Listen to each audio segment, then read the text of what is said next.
دوستو السلام علیکم۔ محمد وقاص ہیں کوٹ ادو سے، ان کے دو سوالات ہیں۔ آئیے پہلے وہ سوالات سن لیتے ہیں اور پھر آ کر جواب دیتے ہیں۔ السلام علیکم ورحمۃ اللہ وبرکاتہ۔ سر جی، سوال یہ ہے کہ پاکستان نے اسرائیل کے علاوہ آرمینیا کو اب تک تسلیم نہیں کیا، اور ظاہر ہے کہ آرمینیا کو تسلیم نہ کرنا آذربائیجان کی وجہ سے ہے، لیکن حقیقت یہ ہے کہ آذربائیجان نے خود آرمینیا کو تسلیم کیا ہوا ہے۔ ان کے آپس میں تعلقات بھی ہیں اور ہر طرح کے معاملات بھی ان کے اپنے سیٹل ہیں، سوائے نگورنو کاراباخ کے۔ تو جس ملک کی وجہ سے ہم نے آرمینیا کو تسلیم نہیں کیا، وہ جب خود اس کو تسلیم رکھتا ہے، تو پھر ہمارے تسلیم نہ کرنے کی وجہ کیا ہے، اس کے پیچھے بنیادیں کیا ہیں، وہ اگر معلوم ہو جائیں تو یہ معاملہ سمجھنا ہمارے لیے آسان ہو جائے۔ اور اسی سے ملتا جلتا دوسرا سوال یہ ہے کہ آذربائیجان کی اکثریت اہل تشیع سے تعلق رکھتی ہے، ایرانی ہم مذہب ہے، تو ایران اپنے ہم مذہب کے سپورٹ کی بجائے آرمینیا کی سپورٹ کیوں کر رہا ہے؟ یہ بھی ایک یعنی ایسی بات ہے جو خلاف معقول دکھتی ہے۔ اس پر بھی روشنی ڈالیے گا۔ اللہ آپ کو خوش رکھے۔ السلام علیکم ورحمۃ اللہ وبرکاتہ۔ جی محمد وقاص صاحب، بہت شکریہ آپ کے سوالات کا، بڑے دلچسپ سوالات ہیں آپ کے۔ جہاں تک ہم نے آرمینیا کو تسلیم کیوں نہیں کیا، آپ سچ پوچھیے تو مجھے بھی کچھ سمجھ نہیں آتی کہ ہم نے کیوں نہیں کیا، کیونکہ میں نے شاید پچھلی ویڈیو میں یہ کہہ دیا تھا کہ دو ممالک ہیں، ترکی اور پاکستان، جنہوں نے آرمینیا کو تسلیم نہیں کیا، لیکن میری انفارمیشن وہ غلط تھی۔ ترکی نے آرمینیا کو تسلیم تو کیا ہوا ہے، لیکن ان کے سفارتی تعلقات نہیں ہیں۔ لیکن پاکستان نے ایک قدم بڑھ کر صرف تسلیم سفارتی تسلیم بھی نہیں کیا، کجا کہ ہم سفارتی تعلقات بھی رکھتے ہیں ان کے ساتھ۔ تو ہم شاہ سے زیادہ شاہ کے وفادار نکلے۔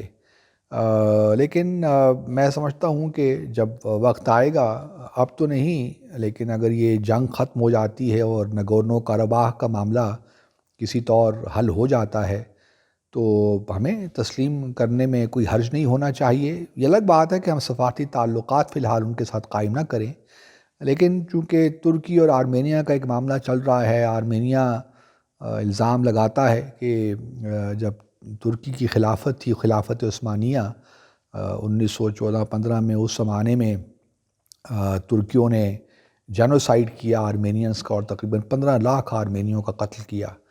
تو ہم چونکہ ترکی کے ساتھ ہمارے تعلقات بڑے درینہ ہیں، تو اس وجہ سے شاید ہم نے ترکی کو فالو کرتے ہوئے نہ صرف ان کو تسلیم کیا، بلکہ ہم نے سفارتی تعلقات بھی نہیں رکھے ان کے ساتھ۔ تو جب وقت آ جائے گا ہوپفلی، تو ہمیں آرمینیا کو تسلیم کرنے میں اور ان کے ساتھ سفارتی تعلقات بھی قائم کرنے میں ہمیں کوئی پرابلم نہیں ہونا چاہیے، اور نہ ہی آذربائیجان کو ہونا چاہیے، کیونکہ بہرحال ترکی کے تعلقات بھارت کے ساتھ بھی ہیں اور آذربائیجان کے تعلقات بھی بھارت کے ساتھ ہیں۔ تو مجھے کوئی ایسی چیز نظر نہیں آتی کہ ہمارے کیوں نہیں ہیں تعلقات آرمینیا کے ساتھ۔ میرا سینس تو یہی کہتا ہے کہ ہمارے تعلقات ہونے چاہیے۔ اب تھوڑا سا وقفہ ضروری ہے، چونکہ ابھی ایک جنگ جاری ہے، اس لیے تھوڑا سا توقف کے بعد ہم یہ کام کر سکتے ہیں۔ جہاں تک آپ کا یہ سوال ہے کہ اہل تشیع چونکہ آذربائیجان کے لوگ ہیں اور ایران بھی اہل تشیع ہیں، تو ان کے درمیان کیا پرابلم ہے؟ پرابلم تو ایسا کوئی نہیں ہے۔ ایران نے کوشش تو کی کہ آرمینیا اور آذربائیجان کے درمیان تعلقات دونوں کو رکھے، لیکن یہ آپ کو بتاتا چلوں کہ اگر آذری جو ہیں، آذریز، وہ ٹرکک ہیں بنیادی طور پہ نسلی اعتبار سے، اور اس علاقے میں اگر آپ دیکھیے ترکی، آرمینیا، آذربائیجان، اس میں کسی زمانے میں پرشین امپائر ہوا کرتی تھی۔ یہ میں بات کر رہا ہوں 600 BC سے، آج سے تقریباً آپ کہہ دیجئے کہ تقریباً 2500-3000 سال پہلے کی بات کر رہا ہوں۔ تو یہ جو ہے علاقے، یہ سارے جو ٹرکک جو لوگ ہیں، آذریز ہیں تو اہل تشیع، لیکن نسلی اعتبار سے وہ ترکی سے زیادہ قریب ہیں۔ اور پھر آذریز کا یہ بھی معاملہ ہے کہ وہ جو ولایت فقیہ کا کانسیپٹ ہے وہ اس کو بھی تسلیم نہیں کرتے۔ تو یہ دونوں چیزیں جو ہیں مانے آتی ہیں، لیکن ایران نے کوشش کی کہ تعلقات کو نیوٹرل رکھ سکے، لیکن بہرحال یہ بھی خبریں ملنے کو مل رہی ہیں کہ آرمینیا کی کافی ملٹری جو ہیلپ ہے وہ ایران کر رہا ہے۔ اب چونکہ آذربائیجان کے تعلقات ترکی کے ساتھ بھی ہیں، اور پھر یہ بھی یاد رکھیے کہ آذربائیجان کے تعلقات اسرائیل کے ساتھ بھی بہت ہیں، بلکہ اسرائیل سے کافی انہوں نے ملٹری ایکوپمنٹ اور ڈیفنس ایکوپمنٹ کافی لے رکھا ہے۔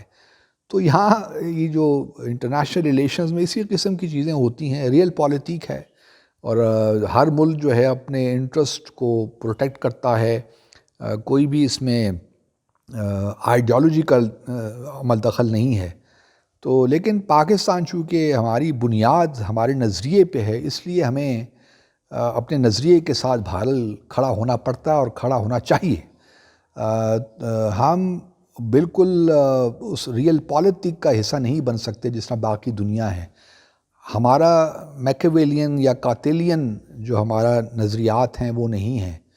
ہماری جو ساری سفارتکاری ہے اس میں اسلامک ٹچ ہونا چاہیے، جو ہمارے حضور صلی اللہ علیہ وآلہ وسلم کی ڈپلومیسی تھی۔ جب انہوں نے صلح حدیبیہ سائن کر لی تو پھر اس پہ وہ ڈٹے رہے، قائم رہے۔